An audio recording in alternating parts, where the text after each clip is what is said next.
You mentioned exercise, you mentioned cardio. So I kind of know your answer already, but is it better to do cardio or is it better to do weight training for your Yeah, brain?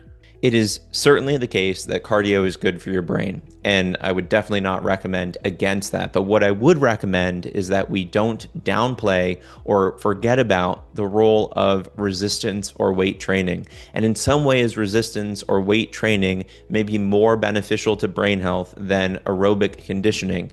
And the specific reason why that's the case is that when you lift weights, when you put resistance on your muscles, this is when your muscles are most activated. And when your muscles are most activated, it does a couple of things. First, it pulls glucose out of your circulation. A exercising muscle, or when your muscles are all exercising, it can actually pull 80% of your total glucose into muscles in terms of the availability of that glucose in your bloodstream. It doesn't mean you're going to be hypoglycemic, but they can actually use up a ton of that glucose. The other half of this equation, though, and perhaps even more notable, is that when you exercise your muscles, especially your large skeletal muscles, so we're talking about leg exercises, weighted leg exercises, resistance leg exercises, you produce molecules called myokines. Myokines is a large group of many different types of molecules like irisin, cathepsin B.